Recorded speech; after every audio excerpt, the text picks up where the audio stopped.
सोचिए, एक बहुत ही शानदार एटिकेट स्कूल यानी शिष्टाचार सिखाने वाला स्कूल। यहीं से हम इमोशनल इंटेलिजेंस यानी हमारी भावनात्मक समझ से जुड़ा एक ऐसा गहरा सबक सीखने वाले हैं जो असल में हम सबके बहुत काम का है। ये सिर्फ कोई बच्चों की परी कथा नहीं है, बल्कि हमारे इंसानी स्वभाव को समझने का एक बहुत ही बेहतरीन तरीका है। अब इस पूरी कहानी के बिल्कुल बीचों बीच एक बहुत ही गहरा सवाल है। सवाल ये है कि आखिर सच्ची लीडरशिप हासिल कैसे की जाती है। क्या एक अच्छा लीडर वो है जो कभी झुकता नहीं, हमेशा अपनी ताकत दिखाता है, या फिर वो जो बिल्कुल नरम पड़ जाता है और दूसरों की हर बात मान लेता है? सच कहूं तो ये एक ऐसी उलझन है जिससे हम में से हर किसी को कभी न कभी गुजरना ही पड़ता है। तो चलिए मिलते हैं हमारी कहानी की मेन किरदार राजकुमारी डेब्रा से। जरा कल्पना कीजिए, स्कूल के आखिरी साल का पहला दिन है और वो गहरी आहें भर रही हैं। वो इस बात को लेकर बहुत ज्यादा टेंशन में है कि अपने 20वें जन्मदिन से पहले पहले उसे एक सही राजकुमार ढूंढना ही है ताकि उसके राज्य का भविष्य सुरक्षित हो सके। उसका ये तनाव और ये बेचैनी कहानी की शुरुआत को एकदम दिलचस्प बना देते हैं। और वहीं दूसरी तरफ जरा सोचिए एक ऐसी राजकुमारी बी के बारे में जो है तो बेहद खूबसूरत लेकिन हद से ज्यादा घमंडी। वो दूसरों की बेइज्जती करने के लिए इतने चुभते हुए शब्द इस्तेमाल करती है कि मानो उसके बोलते ही फूल तक मुरझा जाएं। उसे बस एक ही चीज से मतलब है कि हर कोई सिर्फ उसी पर ध्यान दे और उसी का दबदबा बना रहे। अब इस कहानी में एंट्री होती है एक और बहुत ही अहम किरदार की। ये है बेहद आकर्षक और चार्मिंग राजकुमार डेमियन।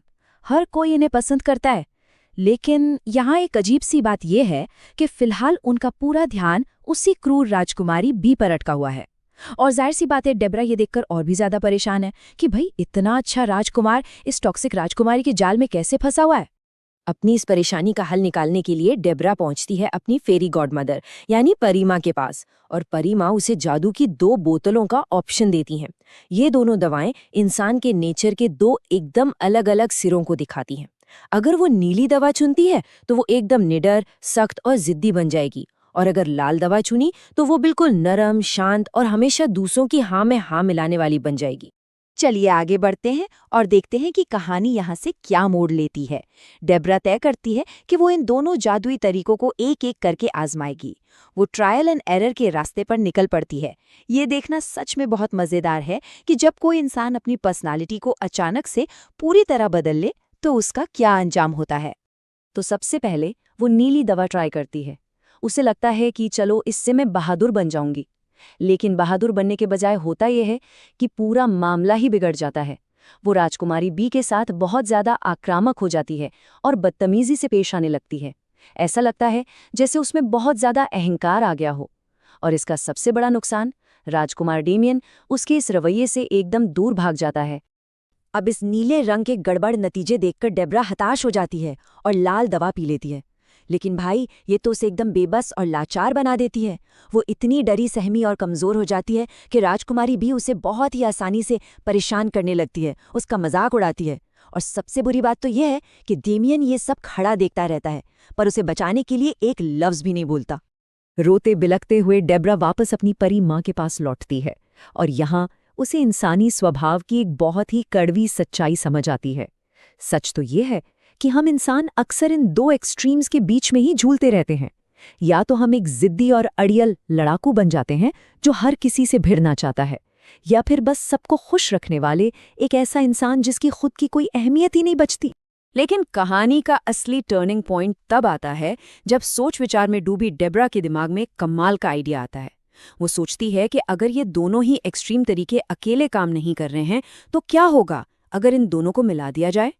क्या इन दोनों के बीच का कोई बैलेंस नहीं बनाया जा सकता? और फिर वो अपनाती है एक पर्पल यानी बैंगनी माइंडसेट, मतलब लाल और नीले रंग का एक बिल्कुल परफेक्ट मिक्सचर। उसे ये बात समझ आ जाती है कि सच्ची ताकत तभी आती है जब आप अपनी बाउंड्रीज और अपने आत्मसम्मान को मजबूती से बनाए रखें, लेकिन साथ ही साथ अपने अंदर दूसरों के लिए गहरी हमदर्दी और दयालुता भी रखें। असल में यही तो लीडरशिप का सबसे बेहतरीन रूप है। आप जरा इस सीन को इमेजिन कीजिए। डेब्रा अपनी राइवल राजकुमारी बी के पास जाती है, लेकिन इस बार उसके अंदर कोई गुस्सा या चिड़चिड़ाहट नहीं है। वो पूरे कॉन्फिडेंस और दयालुता के साथ उससे बात करती है। बिना कोई तमाशा किए वो बहुत ही शांति से बी को उसकी अपनी अंदरूनी जलन का आईना दिखाती है और उस क्रूर राजकुमारी को पूरी तरह से निहत्था कर देती है। इसके बाद डेब्रा जाती है राजकुमार डेमियन के पास। वो अपने पिछले गलत बर्ताव के लिए उससे माफी मांगती है और बहुत ही साफ शब्दों में अपनी नई सोच उसके सामने रखती है। वो उसे बताती है कि वो भविष्य में अपने राज्य को चलाने के लिए 4 बहुत ही खास चीजों का इस्तेमाल करेगी: ताकत, सम्मान, दया और हमदर्दी। एकदम परफेक्ट बैलेंस। और जानते हैं, उसका ये नया और संतुलित नजरिया एकदम काम कर जाता है। डेमियन उसकी इस गजब की इमोशनल इंटेलिजेंस को देखकर पूरी तरह से इम्प्रेस हो जाता है और वो उसी वक्त उसे अपनी राजकुमारी के रूप में आने वाली शाही वीकेंड पार्टी में साथ चलने के लिए पूछ लेता है। क्या शानदार जीत है ना? लेकिन जरा रुकिए, कहानी अभी खत्म नहीं हुई है। परी माँ की तरफ से अभी एक बहुत ही बड़ा और हैरान कर देने वाला ट्विस्ट बाकी है। सोचिए, क्या वो जादुई दवाएं सच में जादुई थीं? परी माँ मुस्कुराते हुए ये राज खोलती हैं कि असल में उन बोतलों में कोई जादू था ही नहीं। वो दवाएं तो बस एक छलावा थीं, सिर्फ साधारण पानी जिसमें नीले और लाल रंग मिलाए गए थे। जी हाँ, सिर्फ रंगीन पानी। उनमें किसी का स्वभाव बदलने जैसी कोई जादुई ताकत थी ही नहीं। और ये बात हमें एक बहुत ही खूबसूरत सच बताती है। डेब्रा कभी भी किसी जादू के असर से घमंडी या कमजोर नहीं बनी थी। बेहिसाब ताकत दिखाने की क्षमता और गहरी हमदर्दी जताने की क्षमता, ये दोनों ही चीज़ें हमेशा से उसके अपने ही अंदर मौजूद थीं। उसका अपना कंट्रोल था इन पर। बाहरी दुनिया या किसी दवा ने नहीं, बल्कि उसके खुद के चुनाव ने उसका बर्ताव तय किया था। सब कुछ उसके अंदर ही था। तो इस परी कथा से बाहर निकलते हुए ये एक्सप्लेनर हमें एक बहुत ही गहरे सवाल के साथ छोड़ जाता है। जब भी हमारी जिंदगी में कोई विवाद होता है या कोई मुश्किल स्थिति सामने आती है, तो हम अपने अंदर छिपे गुणों में से कौन सा हिस्सा दुनिया के सामने लाएंगे? क्या वो सिर्फ अड़ियल ताकत होगी, लाचारी वाली कमजोरी होगी, या फिर इन दोनों का एक शानदार और समझदार बैलेंस? ये चुनाव हमेशा हमारे अपने हाथ में होता है। इस बारे में सोचिएगा जरूर।